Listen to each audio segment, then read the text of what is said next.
Okay. All right. Thank you, everyone. Welcome, and thank you for joining us tonight on our fireside chat regarding alternative communications in a disaster.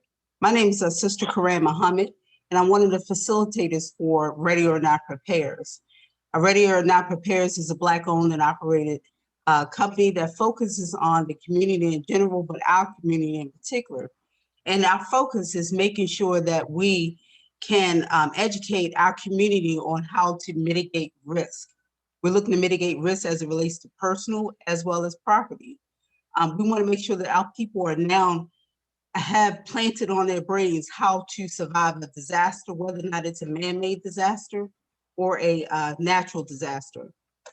So again, we want to walk away from being reactionary people and start to prepare for those disasters. Over the last couple months, we've been talking about alternative communication during a disaster. We've been talking to our instructor of the class.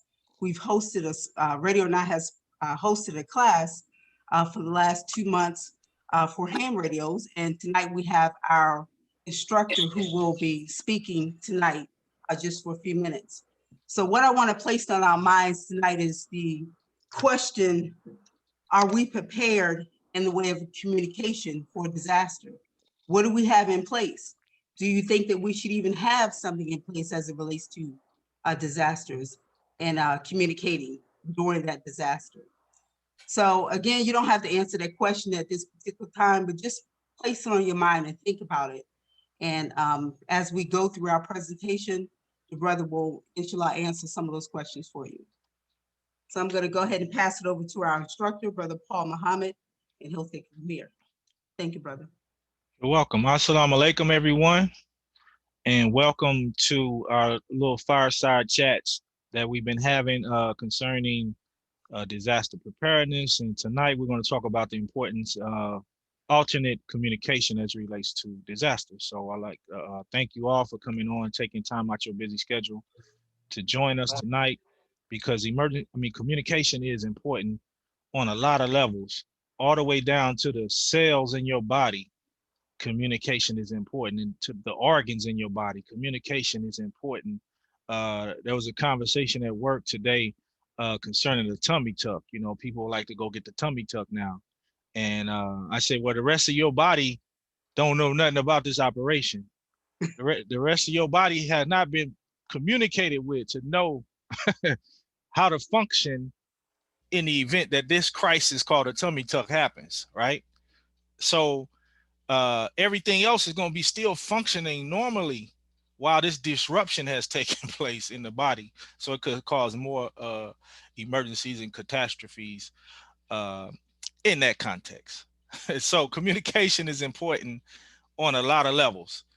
But when it comes to disasters and emergencies that we experience, you know, we in a pandemic.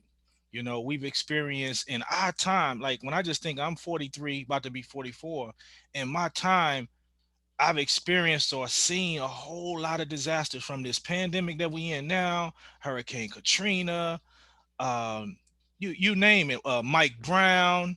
You know, unrest is a disaster as well. You know, but communication has played a vital role and plays a vital role in every type of disaster that you can think of. So it's very important that you do what's called creating emergency communications hub. Everybody ever heard that terminology? Emergency communications hub.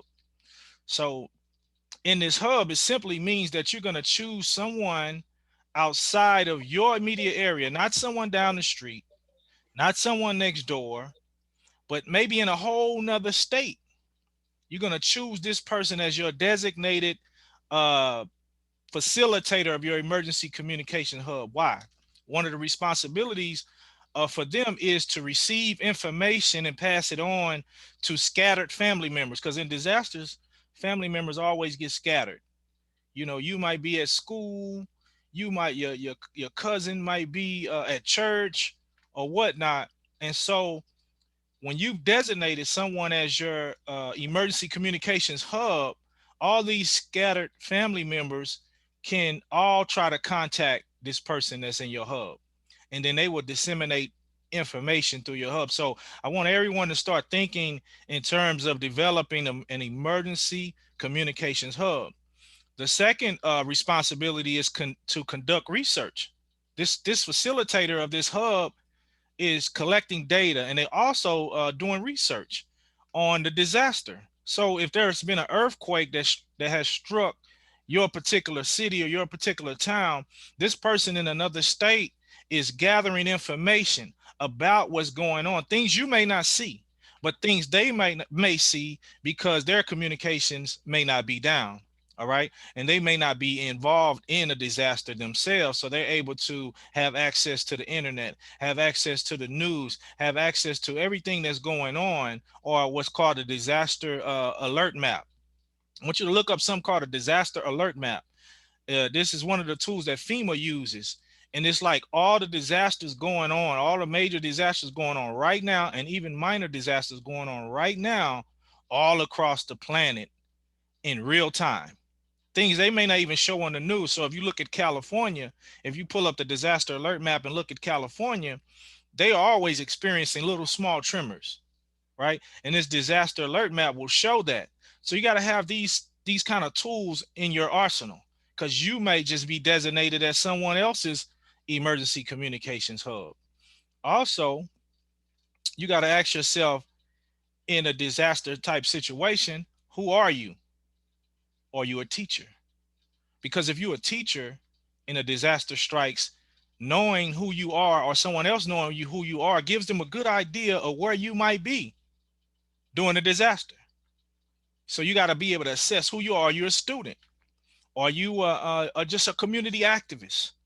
A person who, or just a person who don't have a job, a person who do volunteer work. So whoever you are um, plays an important and vital role in where you might be and what you might be doing during a disaster. And it also gives those who are going to be a part of your hub an idea of who you are. All right. Then you also have to determine, who do I need to communicate with in the event of an emergency? How many people are in your family? And do an assessment. Do you have elders in your family? Some forms of communication might be a little challenging to those elders. So we have to be able to have a way to communicate with them in the event of a crisis, knowing what challenges they face. If they're not internet savvy, maybe they're better with the phone than they are with a computer. So their tool in this whole hub may be their phone. They may be their primary source of communication. All right. But if the phone goes down, you need alternate forms. So that's what we're here to talk about tonight, is alternate forms of communication. Because if the internet goes down, right, what you gonna do? If the landline, some people still got landlines. If your landline don't work, what you gonna do? All right. So there are alternate forms of communication, and in one of those alternate forms of communication, my baby is none other than the ham radio. Okay. And this ham radio is a type of walkie-talkie. Okay. But you'll notice, man, I dropped it. You'll notice on it has a dial pad. All right. It has a dial pad. Whereas a regular walkie-talkies, they don't have dial pads. So you can't change the frequency. You could change the channels maybe, but if you got one of these and you include these type of devices into your emergency communications hub, then it gives you a lot more flexibility. It gives you a lot more options. It gives you a lot more range. What I mean by that is, while you can communicate one radio to the next, right? There's also called repeaters. In every major city, there's repeaters all over the city. Okay. And one of the ways you can find out where those repeaters are and what those repeaters, where they're located, is by getting you a directory. There are directories that you can look into, and it'll have in every major city, your repeaters are there. Now, I'm going to say this, and I always say this: a repeater tower is to this radio what a cell phone tower is to a cell phone. It's just that when all those other modes of communication fail, this tool called the ham radio, also known as amateur radio, has always come to the rescue. It has always been the go-to device or tool in the event of an emergency. When you look back on Hurricane Katrina, The relief that did come to Hurricane Katrina, and that did what played a vital role in the litigation or mitigation, I mean, was ham radio. Down in Puerto Rico, ham radio, because the battery life is a lot longer than a walkie-talkie. All right. And if you connect with the local repeaters, then you get a lot longer range. All right. And then, so with that being said, I'm gonna pause for a minute and just let some others chime in before I go a little further into that. So anybody else want to chime in, you're welcome to do so at this time. I know Sister Michele, I can see it on her face. I can see she's bubbling with questions. No, I just want to welcome everybody. I'm sorry I was a little tardy to the fireside chat. Sister Michele of Ready and Not Prepares. And yeah, we definitely wanted to bring this information over to you, just to let everyone know how important, of course, preparedness is. I'm just going to always talk about the importance of preparedness. But as Brother Paul is discussing, to have emergency communication or alternative communication in disasters, we cannot see it more clearly than what just took place in Texas. Right, absolutely. Yeah, what just took place in Texas, and many people did not have ways to communicate. Right now, I mean, it is predicted, and some people can use the phrase, and some people do use the phrase prophesied, that these disasters will become more intensified. And for our community, we definitely have to be prepared. So I wanted to just kind of share something with the audience, because I am late. But I wanted to start out with this because it was a very interesting article that I read, and I did just wanted to kind of put things in perspective. The title of the article was "When the Big One Strikes, People of Color Will Be Hit the Hardest," right? So this article goes on to say in detail that when disasters happen, the people that are mostly impacted in the most negative manner are people of color, specifically Black. I mean, of course, Latinos, et cetera, et cetera. And I think we have to, in terms of self-reliance, we have to move the needle. Like, we have to do something different in our lifestyle, in being proactive, in the way we approach and our mindset toward disasters. I mean, I know we are very faithful people, but with faith, there's a saying that I heard in an Islamic saying. It is, with everything, don't forget to tie your camel. So preparedness in this sense is about tying your camel. But again, it was saying that whites tend to accumulate more wealth after disasters, wherein Blacks lose wealth. And that is because oftentimes, into a higher percentage, Blacks and people of color, or we can be considered people of color, we rent. We don't have renter's insurance, and we don't have money saved. So if we know that, especially, in general about all of our community, then what do we do to counter it so that we have a different result? And I just bring the argument that we have to prepare. We have to become more self-reliant. So I bring that back to what we're speaking about tonight and the importance of that. And that is one of the essential parts and tools needed in a disaster is communication. Period. And that's how you strategize. That's how you kind of alert your family, and specifically, as Brother Paul is talking about, in terms of ham radio, which is an alternative communication tool that also lets you hear what's happening with, first responders and what have you. So that's why we went about and are going about giving these lessons so people can get licensing, so that we can form a community and have the ability to communicate for our families and for our community when these disasters hit. Be mindful that this is tornado season is now approaching. And after tornado season is hurricane season. So that's my spiel and my input for now, to get back to Brother Paul. But that is why we are talking about alternative ways of communication, and specifically the ham radio. And I do want to say that I am told that radios would continue to function without the aid of technology. So everything else has satellites, your phones, your cell phones, you try to get on social media. That requires, like, what is it called? Power lines and satellites. Right. You don't need that for ham radios. And that's why most people are going to amateur radios for communication. Lastly, for real, I'm getting ready to sum it up.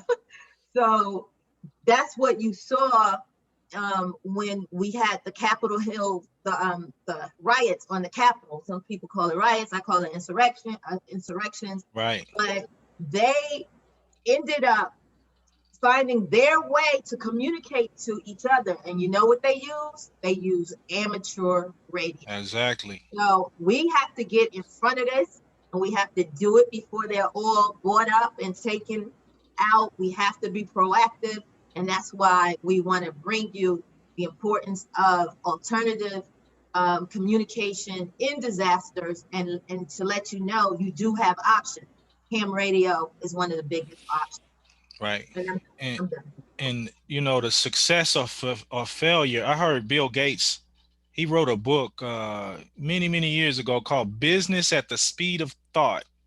And in the book, he said the success or failure of any organization is due to the lack of the flow of information. And he talked about creating a digital nervous system. So I take that concept he spoke on and flip it to disasters. And, the lack of flow of information could be the difference between life or death for you. So we have to create an emergency nervous system, emergency communications nervous system, where all parts and facets of our relief effort can be joined, and the information can flow. Because if there's an earthquake over here and I can't get down the street, right? But yet I walk 5 miles to get to that street. But if somebody could have told me that I couldn't, it was impassable because of a hole in the earth, water filled it up and it was impassable, and et cetera, then if someone would communicate that to me, then I wouldn't have wasted the energy and resources. Because in a crisis, in a disaster, trust me, power, energy, and resources, human resources is important. And if you waste it, it could be the difference between life and death. So with that being said, Brother Tony had a question. Can you hear us, Tony? I don't think he can hear us.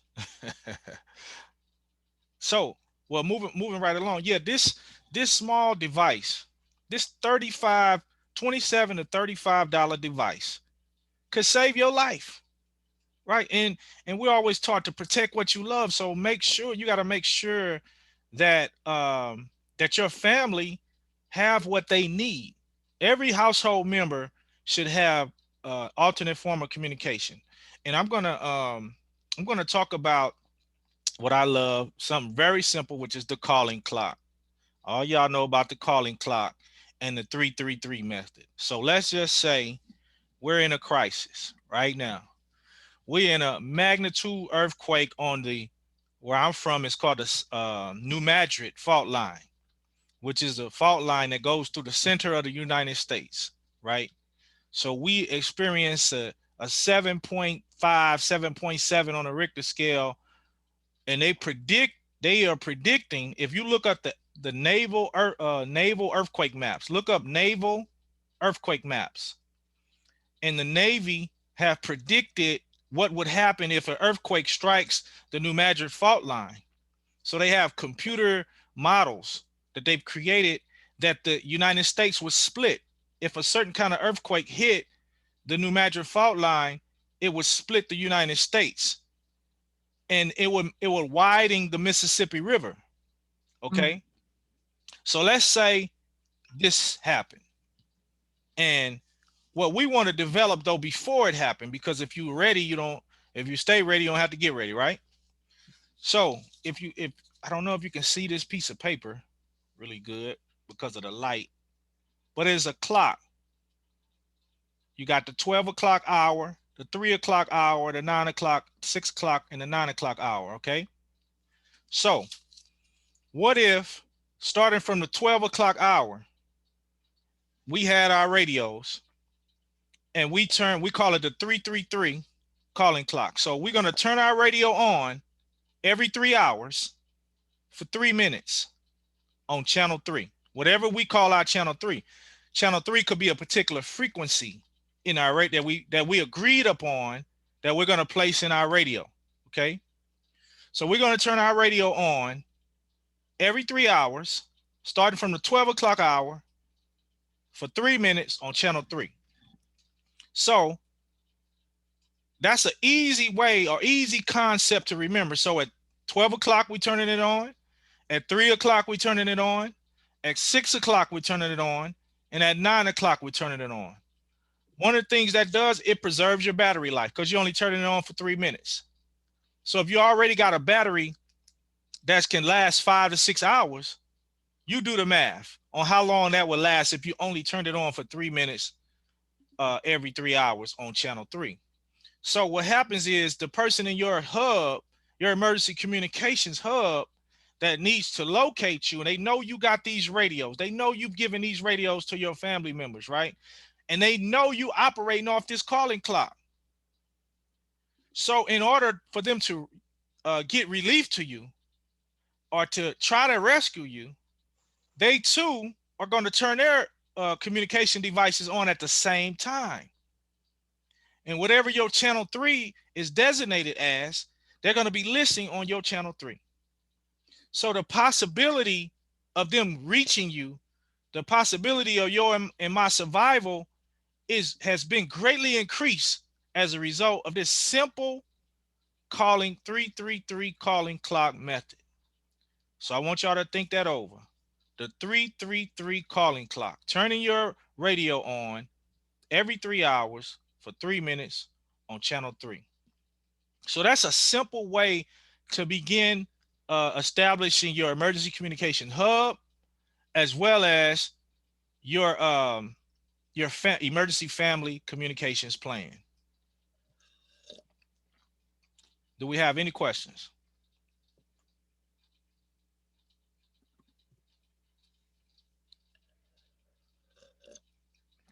And don't wait. Like I'm thankful to Allah that more people now are grasping this concept of the ham radio. It's really an old, antiquated technology, but sometimes old and antiquated is good, because as Sister Michele mentioned,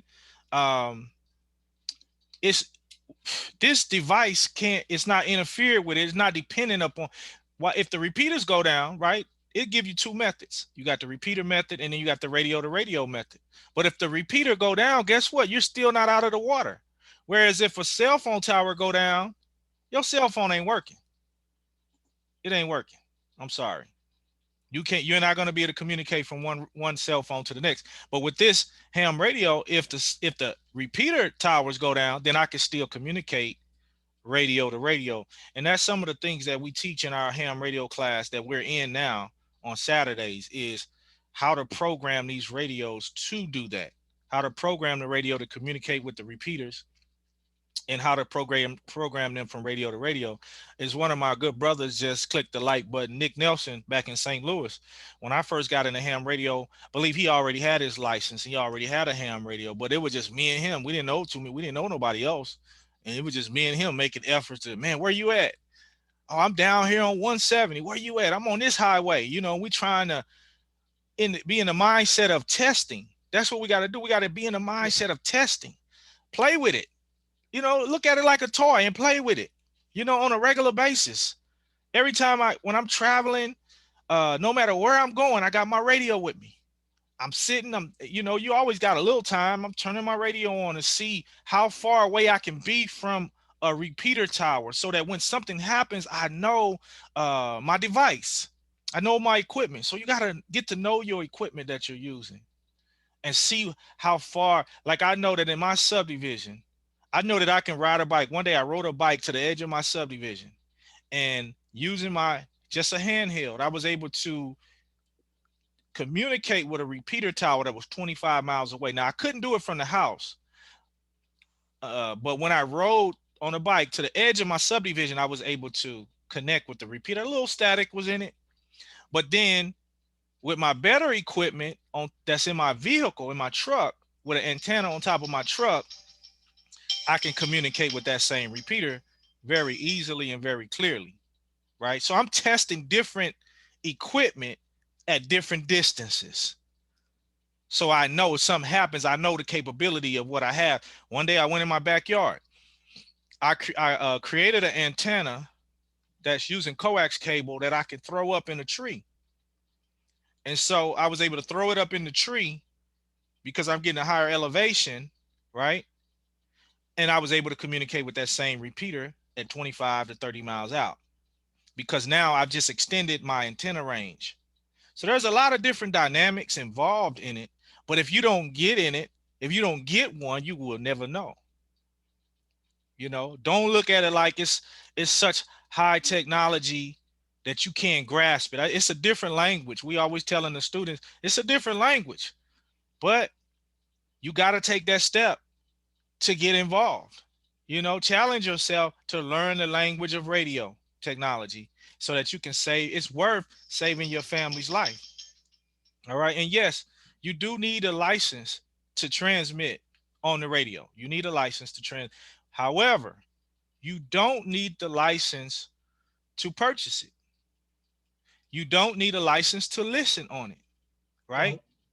What I did was I purchased my radio first.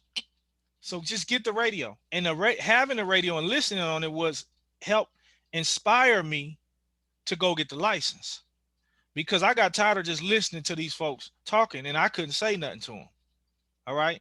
And then when you get the license, you're issued a call sign. They give you a call sign. And that call sign is just like when you listen to radio stations. You'll notice every 10 minutes a radio station pause for a station identification. And they might say, you're now listening to WWW, whatever, right? That's per FCC rules. They have to give a station identification every 10 minutes. You too will have a call sign. Mine is K0WFM, Kilo Zero Whiskey Foxtrot Mike. So anytime I'm on the air, I'm phonetically giving my call sign. I mean, it's a fun little hobby, but it's really a disaster tool. All right. And we have study books that you can also purchase to help you prepare for the licensing. All right. Some of you all might say, well, why do I need a license to do this? Well, can you imagine if this tool that's used for a disaster, if everybody was just allowed to get on it, you'll have people on there selling nail polish, oils and incense and tennis shoes. You won't even be you trapped in the snow trying to get some help, and they on there talking about they got some oils for sale or something. So it has to be regulated. There is importance in regulation. It's just like the FAA. What if the FAA didn't regulate airspace? Then airplanes would just be able to go any which way they want to be. Like people were flying drones into helicopters. And so now, like in Manhattan, so now you can't fly a drone in Manhattan because people were flying drones into buildings and helicopters just for the heck of it. So you see, regulation is important. So that's why it is regulated, so that anybody couldn't just get on and do what they want to do. All right. Can I ask you just a question or two? Just as it relates to how you came about getting on the ham radio. Like, okay. How did that even come about? First and foremost, I'm an electronic engineer by trade and by degree. And I'm fascinated by technology for one. And I found out about ham radio years ago, but then you needed to learn Morse code in order to actually get the license. And I really didn't want to learn Morse code, so I was just like, eh. So I just kind of put it on the burner, on the back burner, but the seeds was planted. So fast forward to years and years later, Mike Brown was killed in cold blood. And so many of us who were on the front line in Ferguson, um, some of us were emotional driven by the situation, rightfully so. Myself, given the teachings of the Honorable Elijah Muhammad, I was thinking critically, and I made an observation. And my observation was that our cell phone signals were being jammed because it was hard to get a cell phone signal out at times. So they were jamming our cell phone signals. But in addition to that, if you get 100 to 200 people trying to get a phone call out or video out at the same time, you get what's called traffic jam naturally. Right. So you got them jamming the signal, you got traffic jam all together. So it's like it's hindering communication, where if people are trapped, some people are getting trapped in barricades, some people are hurt because they got hit with some tear gas or whatever. So communication was greatly stifled in Ferguson. So it dawned on me, I said, wow, what will we do if all modes of communication fail? And that's when ham radio came back into my mind. What did you do without communication? Some people just running like chickens with their head cut off. They was all people was all over the place. It was just word of mouth. You just had to find somebody, tell them what's going on, or find out where the because we had staging points. So some of the churches would use the staging points. So if people get tear gas, they can go, and the churches will put pour milk on them to clean them up and get back out there. You get back on the battlefield. And then even the police will come to the churches and raid the churches and take all the supplies that they were given to the people to help in the relief effort. So if we would have had better communication, we'd have knew when they was coming, and we could have alerted them, hey, move the supplies. Hey, one time coming. You know? So again, you see how communication is vital, you know? So considering that riot, what was that called? That protest, if you had a ham radio, what would you have done differently, or what could have been done like in those type of situations? We just could have set up a communications hub, a crisis hub, and it would have done no good if it was just me, because then I would have nobody to talk to, you know. So that's just there with just me radio. talking to some white folks, because in St. Louis it's mostly white folks that's got the ham radios. Now here in Georgia, we got black folks. Some black folks got them, but there you got all hillbillies, you know, lumberjacks out there. So there's another component to this. Sister Aurelia Muhammad, who was the minister, had commissioned to be like the national disaster person for the nation, and she would speak to the nation from time to time. You know, I had reached out to her because I remembered the training. We had went through some disaster training with her in St. Louis. So I reached out to her and asked her if she would come into St. Louis and do some training. So we did like search and rescue training, organizing emergency operation centers. We did a lot of that training, and then she reinforced the whole thing about ham radio. And she was like, Brother Paul, you need to go get the ham radio. You need to get into that. You know, you're an engineer, brother. What you waiting on? So I was like, okay. So by the next time we brought her in again, I had my license, you know, because I was like, oh man, you know what, sister, you're right. And she took us and we went to the St. Louis County Emergency Management Center, and we bum rushed them. Sister went up in there and read them their rights. Was like, y'all don't have no resources. And she told them that I was Noah. She said, y'all need to communicate with this. I mean, she wasn't playing. Trust me. She said, y'all need to communicate with this brother Paul. He's your Noah right here. I trained him, and I'm leaving him here, and y'all need to communicate with him because y'all don't got the resources, do you? They was like, no. I mean, they were real humble, because in a disaster, it's about who got the experience. And she told the dude, the emergency manager for St. Louis County, she said, how many disasters you worked on? And he was like, 1. She worked on over 40 disasters. So she shut him the hell up. And matter of fact, it wasn't even a lot of people in there. it was like a ghost town. They was like in this fortress, like this with barbed wire, right? But the door was open, so we went in and bum rushed the show. Wow. Black woman Wow. did that. Yeah. Wow. But Wow. Wow. but Wow. that's that's the inspiration, Have you had occasion to use a ham radio in any type of disaster or emergency? yeah, quite a few times. Like anytime there's a like a snowstorm or something bad going on, bad weather conditions, you can turn it on to the weather station. You can tune it into the weather station. So I've done that. Also, one time I was coming through Nashville, and I'm also a storm spotter. So I was looking at the clouds, and I could tell I that am too. these. Oh yeah, okay. Mhm, I could tell that mhm. these were tornado clouds, and so I'm like, man, but I don't know where it's coming from or where it's going potentially. So what I did, I got on the radio, I hit the closest repeater that it was to me, and then it was a gentleman up in the mountains, and he was able to give me the whole forecast and tell me where it was coming from, where it was going, so that I could avoid. And but he told me that I was the direction I was headed in. I was going in a good direction because I was going away from it. So that was a value in it. He was up in the mountains somewhere. So that's a question I get often. It's like, you have these radios, and we do suggest highly for disaster preparedness that you get these radios as an alternative. But then most people are like, coming from a practical point of view, now I have this radio and there is no disaster right away. Disasters are unexpected. Just remember that. Right. So, what other things can do with the radio? I think you just said you can definitely listen to the weather.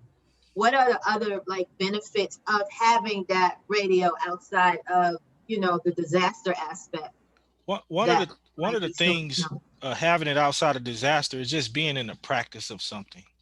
More than Mhm, anything, it's like the the ham radio operators, they use it as a hobby. They make it as a hobby, correct. so that when a disaster happens, it's like second nature. It's just natural. They talk on it like they're talking on the phone. You'll hear guys tell me, man, I'm going to the store. My wife just sent me to the store. I'm finna go. They get on it every day at the same time just to talk about typical stuff that people talk about on the phone. But also, you can talk to say the space station, Right. because of what's called line of sight communication. When you're dealing with what's called simplex, simplex simply means simply radio to radio communication, but it's in the line of sight. So if the space station was above you, you can communicate with those on the space station because they have ham radio. Yes, ma'am. You can communicate if you're licensed, Right. or If you're can you licensed. just generally Well, pop in and just? well, you have to have the license, as I said before. However, if you're communicating an emergency, as our brother Nick said in the comments, if you're communicating an actual emergency, you don't need a license when you're communicating that emergency. So you have to be communicating emergency. Break. You might say something like break, and interrupt somebody and say you have an emergency. So you're sending emergency traffic and you're looking for assistance or help in that regard. Right. So yeah, you got to Well, have a license to communicate with them. so I've been playing with mine a little, trying to A little figure it bit, out not a a little little. bit. Just a little, just a little. And I mean, I found out the significance of when you're tuned in or you're on this, when we use the repeaters. Let me use the right language. When I use the repeaters, I'm able to hear in on, even some emergency responders, just to kind of know what's going on. So I'm kind of aware of what's going on around me when Yeah, I feel yeah. like listening in.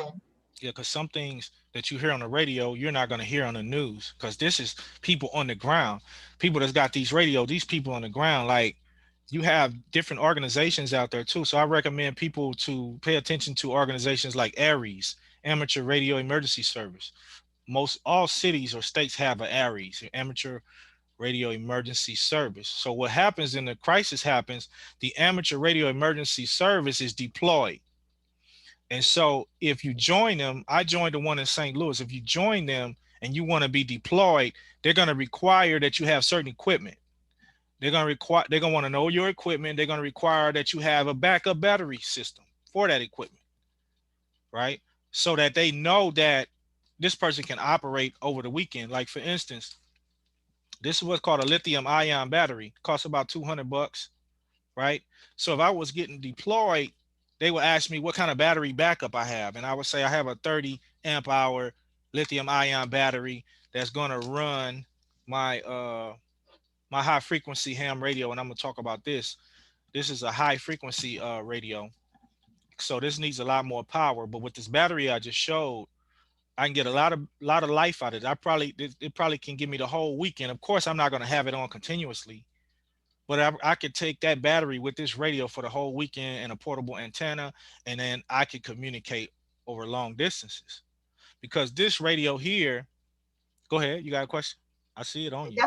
That's a good you see that's a good segue to ask though in terms of battery. What is the battery life of a ham radio if you're in an emergency? Like that thing that we're talking about, the UV5R. The UV5R. So, yes, like what is that battery life, and then how do you stretch that? Like if you're in an emergency. Well, this UV5, say the electricity is out. this bio thing will give you approximately in I think about 5 hours. I think you get about 5 hours on this. 6, yeah. Yeah, on this battery here. But Mhm. you can also purchase an extended battery. I'm gonna show it to you. I have a couple of them.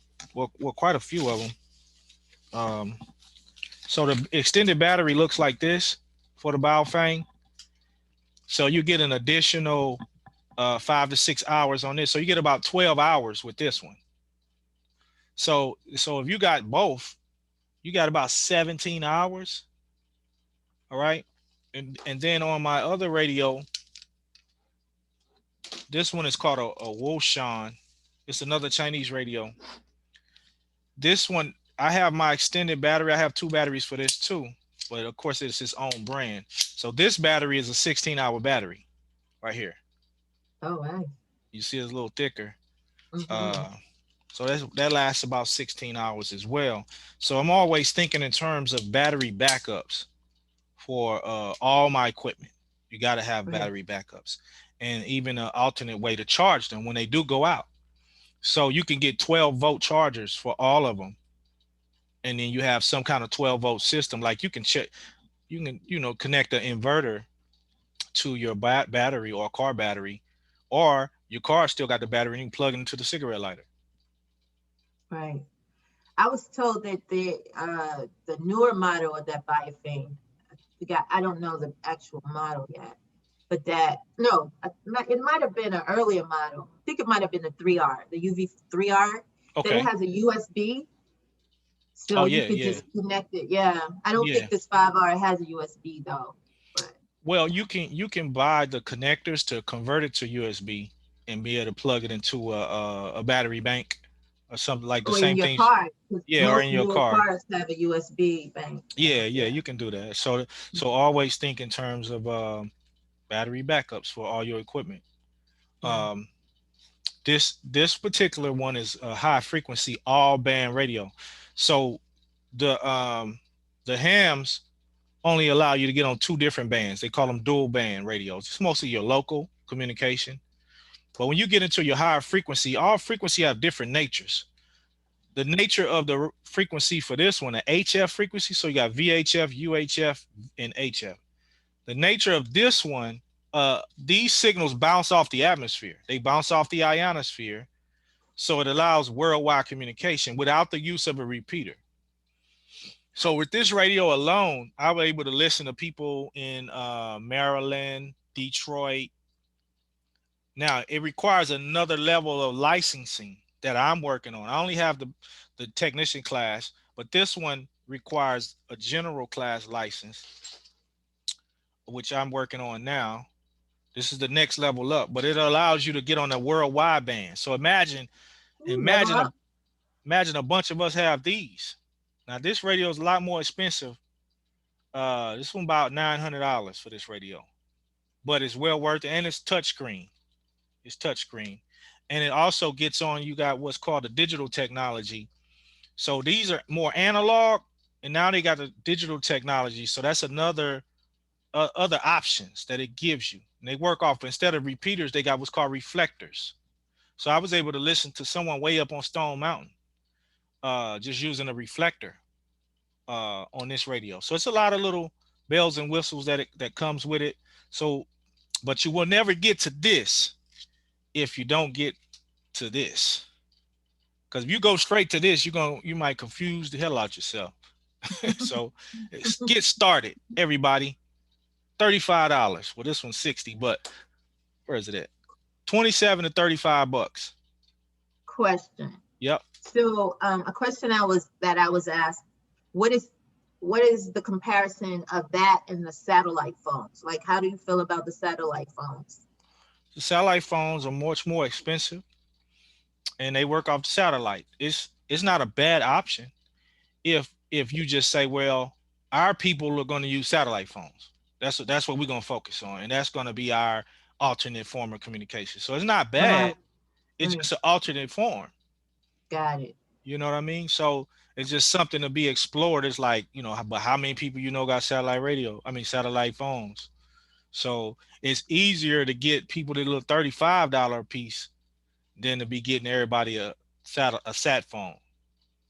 And then they're called sat phones, exactly. Yeah. And then if the satellite go down, at least you're done. You're a done deal. At least with this, if the repeater go down, you still got radio to radio.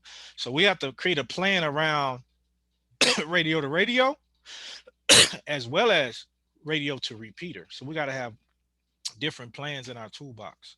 I know we're about to end soon, but and that was the next question I have for you. And that is, what does a communication operating plan look like for a family? What would you say? Well, for emergencies. Well, first having a family meeting, putting the plan on paper, plan A, plan B, C, and D. And you can go further than that. But in each aspect of your plan, your plan A might be the cell phone. Your plan B might be the internet. Your plan C might just be a walkie-talkie.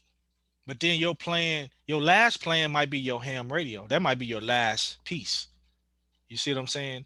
So everybody's plan gonna be a little different. It's gonna be based on who you are, where you are, and who you need to communicate with. I recommend have a family meeting, get you a Word document out, talk about what if strategies, create some scenarios, determine what your go-to device is going to be. If your plan A is the cell phone, what that's going to look like. Determine who's going to be in your emergency crisis hub out of state that's not in your immediate area, right? And then once you put that plan on paper, it might change and evolve, right? But make sure everybody has a copy of that, and maybe even put it in laminated, right? So that if it won't get wet or nothing like that, you spill your coffee on it or whatever. And make sure everybody got the children should have. If the children go to school, they not homeschooled, put in their backpack. Train with them. So what if at lunchtime something happens and you need to get in touch with me? What are you gonna do? So those are the kind of things that we need to do. And I might add, for ham radio specifically, as a part of your communication operating plan, is pretty much like Brother Paul said, whomever is in your communication circle, you're going to figure out who's going to have the radios. You have to figure out who's going to get the licensing, because if an emergency happens, I have a radio. My oldest son right now lives probably 20, 25 minutes from me. So someone in his household had to take the class. So the licensing class, wow, so that we can communicate. Okay. And, so now we had to figure out, and this is just in a very practical sense, we had to figure out where the repeaters were, how they would ping, so that I am able to reach him 20, 25 minutes away. My daughter, who's in college, I made sure she has a radio. I got to get her in the class first so she can operate it. But just to make sure whomever is in your circle, somebody in that household has a radio. So you're forming that circle and That's right. you're able to communicate whatever that strategy is. You're able to communicate what your location is, maybe where you want to meet, what your condition is, what are conditions on the ground where you are. Is that kind of emergency information that you kind of get on and you're able to relate to each other and strategize on, you know, what your family survival is. If, especially when and if everything is down outside, you know, in terms of your cell phone and the other Right. technology. Because damage assessment is one of the first things that you got to do Correct, in the crisis. correct. I even Otherwise known as recovery. recovery, right? Right. And Yeah. here's another. Give me 1 second. I'm gonna get something. Another component that I've added, and Sister Michelle, you remember this, that I spoke on when we was talking to Mississippi, to Mm, your communication. A lot of people don't maybe not think about it, but a drone, having a right. drone That, right, right. in your strategy, your communication strategy, because one of the things this drone can do, it has a really cool camera on it. It can go out about 4 miles, but typically 2 miles out, 2 miles back. But just say I didn't need to bring it back. If you had a controller, the same controller, you could fly it back to me. If you was 4 miles out, you could fly it back. You know, if we're delivering messages or we're carrying a payload.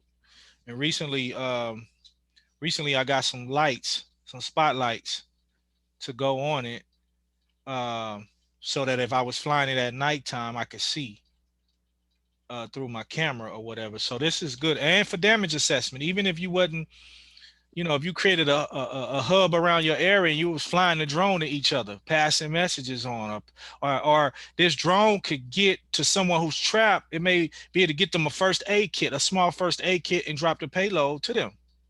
You see? So this is important. Or just to go up and look down and you can see that, okay, don't go over there. And now you can get on your ham radio and communicate that to everybody else in your hub. Right. You know, and there you can get some of these drones for as low as $400, $500. This one was at the time was about 1,200, but they've dropped the price. This is the Mavic Pro, DJI Mavic Pro. It folds up. I take it with me when I'm traveling. You know, so just think that over. Yeah, I think, you know, just trying to get across that we're really talking in terms of preparedness. We're talking on very serious logistical and tactical um, areas in terms of preparedness. And that's how we have to kind of start shaping our thinking and our mindset, because we do have to think in terms of logistics. That's First right. questions first. What am I going to do should an emergency happen? And that should not be, and we've seen this, you know, time and time again with our community, that should not be, and I say this respectfully, call the nearest white man, like, you know, can you help me? Please help me. And I mean that. And when I say that, I mean, you know, our first thought is, who's going to help me? Where's the government?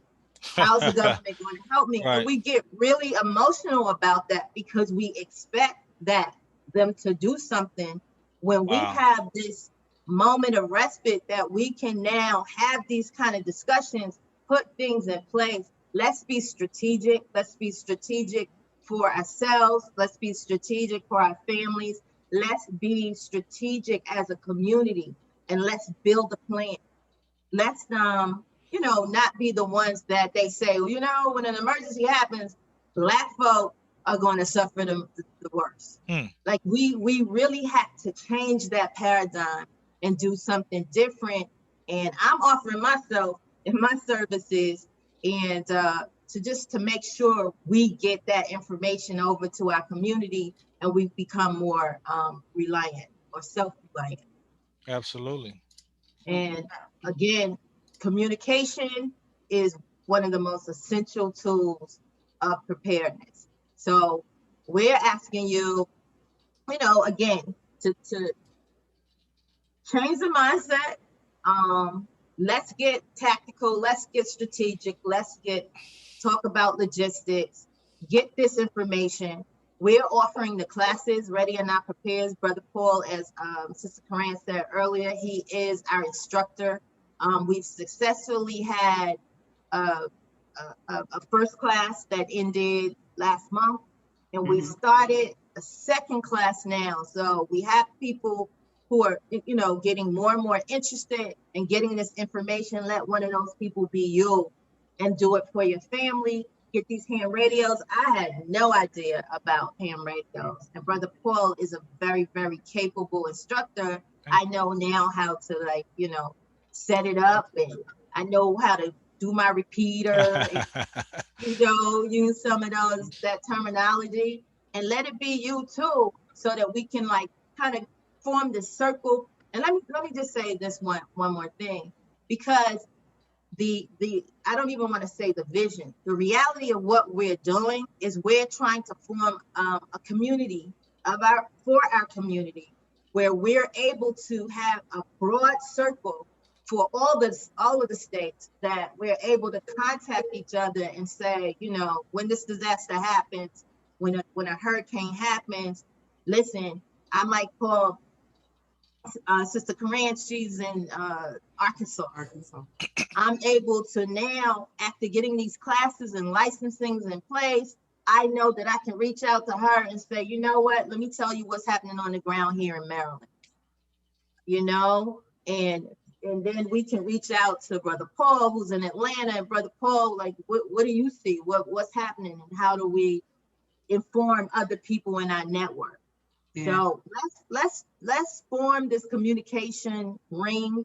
And if it's not us that you do it with, and that is our hopes, that at some point we're really trying to balloon this, then let it be your family.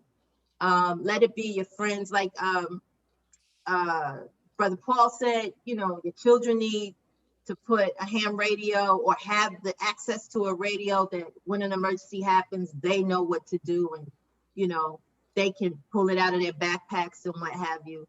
So that's for your consideration. Just again, let's change the paradigm and increase the mindset in terms of preparedness. Yeah. And we do have a question on the floor, but I just want to kind of reiterate exactly what you said. For instance, I have two sons in the state of Maryland, and I'm here in Arkansas. So because I know my sister is prepared and she has a ham radio, and now I know how to use a ham radio, I can always reach out to my sister and say, hey, can you check on, my son who is in Maryland regarding whatever disaster is happening. So just create that circle. We do have a question on the floor. Sister April has a question. Okay. Oh, yeah, Sister April ain't said nothing all night. Come on, sister. You're on mute. Come off. Assalamu alaikum. Sorry. It's a quick question. Is a license required for the radio to radio plan, or is it just when you're using the repeater towers? Both. It's required for both. Anytime you want to transmit on it, you gotta have the license. And if they catch you doing it without it, there are fines. They'll fine you, or maybe prevent you from getting the license. Wow.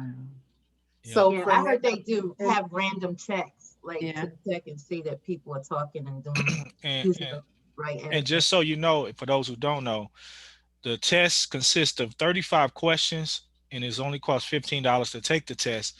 However, they take the 35 questions from a pool of about approximately 400 questions, approximately.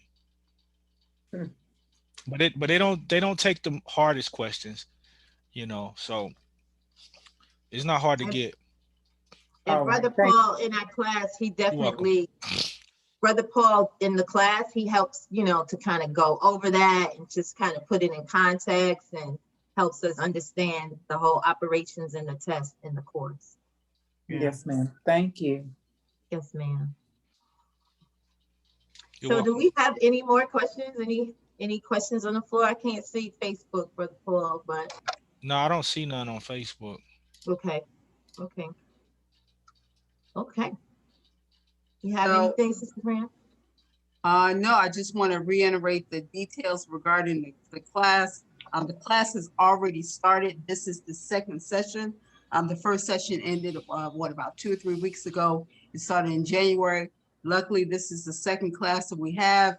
We're in the second week of that 5-week class. And then after this class, the next class will be starting, I believe, May the 6th. So if you're not able to get on this class, definitely join the next one. With the class, all of the materials there. You've met our instructor, Brother Paul is the instructor. The material is loaded on the site, which is the technician book that you'll be studying from, a PDF version of that book, along with the audio book, a repeater book, and some test software so that you can kind of test yourself before taking the test. And we also have a messenger site that you can use. And then if you have any questions, our instructor is always available. And then myself and Sister Michele is always available, because the idea is we want to make sure that everyone that joins that class walks away with a license. Also the radios, if you are looking to purchase a ham radio, those ham radios are available as well. We will be placing an order that's going out at the end of this week, which is Saturday, for an order of ham radios. So if you'd like to order ham radio, please contact our website, which is www.readyornotprepares. That's the website, and then the email is readyornotprepares@gmail.com. And again, the class is every Saturday for the next 5 weeks, starting at 1 p.m. Central Time and 2 p.m. on Eastern Standard Time. Also, one of the things that came out of Ferguson and the epiphany that I had for the ham radio was I started off at calling for an initiative for 1,000 ham operators across the country. And that number greatly increased when the minister did the 10,000 fearless. So it became, we look for 10,000. We want to create 10,000 ham operators, new ham operators across the country, so that we can create our emergency communication nervous system. So 10, imagine that. I mean, it's not far-fetched, it's not too big, but that's what we want. And that's what we're going to get. That's good. But don't wait. Well, Don't wait till we got 10,000 casualties to start thinking like, oh, well, we need communication now. No, it might be too late. Right. yeah, that's that paradigm shift. We have to stop being reactive and definitely be proactive. That's So, right. yeah, for sure. Well, we thank you for joining us this evening. I'll let Sister Karan close it out. I just want to leave you with Ready for Not Prepared's tagline. Just always remember, we're not here to scare you. We are here to prepare. That's right. Stay posted for the next fireside chat. We will make sure that we reach out to everyone. I believe it's going to be posted live on Brother Paul's page, but I'll continue to reach out to everyone as well the next time we have our fireside chat. And if you have any questions, again, reach out to www.readyornotprepares.com. That's it. Assalamu alaikum. Thank you all. Thank you. Be blessed.